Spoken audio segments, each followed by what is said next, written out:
Estamos de volta com o Painel Cidadão. Efetivamente, com o Painel Cidadão e com o nosso entrevistado de hoje, nosso amigo, nosso companheiro, presidente do Sindicogastro de Presidente Prudente Região, e vem nos falar aqui sobre coisas boas para a categoria, sobre lutas, conquistas e outros quesitos mais. Mas antes disso, meu caro Jadir, primeiramente, muito obrigado mais uma vez por abrilhantar o nosso programa com o seu conhecimento, com as suas lutas sindicais, e isso nos enobrece muito. Muito obrigado. Jadir, antes de nós falarmos especificamente sobre os temas de hoje, no editorial do programa eu falei sobre esse momento, as eleições de 2012. Muita coisa diferente, a Justiça provou que não estava preparado para aplicar a ficha limpa. Nós tivemos aí inúmeros desencontros. Como é que você viu todo esse processo? É verdade, a gente passou aí por uma série de expectativa de coisas, de decisões que precisavam ter acontecido, né?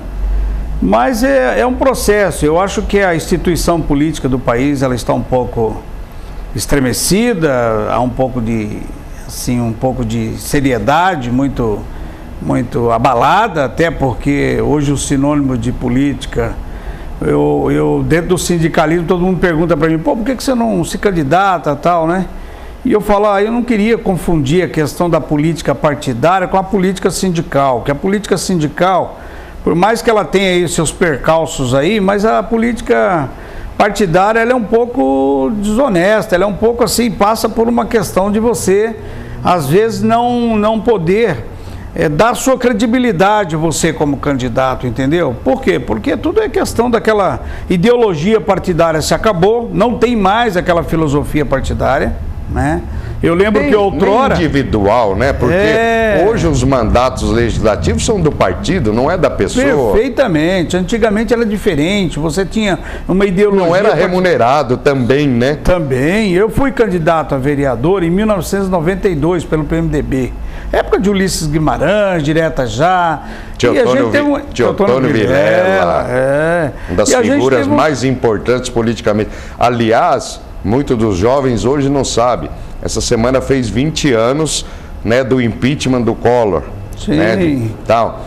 E muitos dos jovens não sabem. Ali foi um movimento que o brasileiro mostrou civilidade, a essência, né? Civilidade, cidadania. Verdade. Nós precisamos disso em todos os quesitos hoje. Não é só na política. A política principalmente, porque a corrupção é sinônimo de Brasil hoje. Nós precisamos em tudo aí, contra banco, contra empresas, contra lobbies, no próprio sindicalismo. Perfeito, porque se o povo sair, e eu tenho dito isso aqui, todos os programas, ou na maioria dos programas, se o povo praticar, exercer cidadania, o político lá em cima fica com medo do povo. Não precisa ter violência, não precisa quebrar nada, não precisa quebrar vidro, não precisa parar trânsito, não precisa fazer nada. Manifestações pacíficas, mas mostra que o povo sabe o que quer. Porque hoje o povo só quer saber de Carminho e Tufão. Doutor, lamentavelmente é só Carminho e Tufão. Mas, doutor Rafael, eu acho assim, olha, eu passo por uma avaliação que eu faço, é o seguinte, eu sou de um tempo em que quando estudei no ginásio, tinha uma matéria chamada EPB, e essa matéria, ela exatamente, ela dava um ensinamento de você exercer essa cidadania, né? Então, eu acho que falta isso, falta hoje nas nossas escolas. Não tem mais na grade curricular, né? Não existe hoje. Então, você exercer esse papel de cidadão precisava estar nas escolas. Os nossos filhos, esses adolescentes, precisavam estar aprendendo exatamente a exercer esse poder de cidadania que o cidadão tem, né? Quer um exemplo disso, do que você está falando? Tenho percebido muito em Presidente Prudente.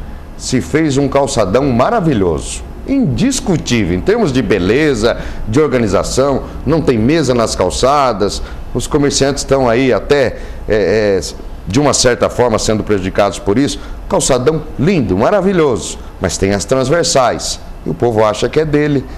O carro, quando o carro tenta atravessar as transversais do calçadão, já houve várias ameaças de briga entre motoristas e transeuntes.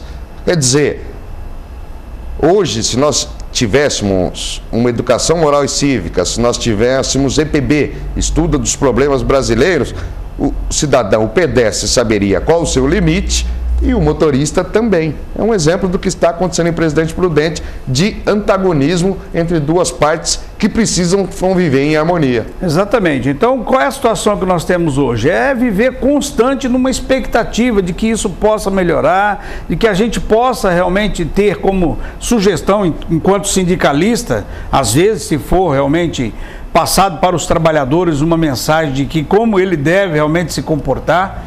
Então eu acho que é um papel, e esse papel a gente tem que realmente desenvolver e está realmente esperando isso acontecer. Você falou aí no começo da política partidária e da política sindical.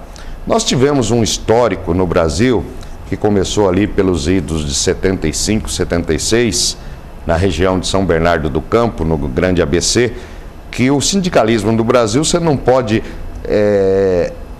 remontar a origem do sindicalismo se não for nos metalúrgicos do ABC. Não tenha dúvida. Nessa época. Década de 80, ali foi muita luta. A grande origem disso.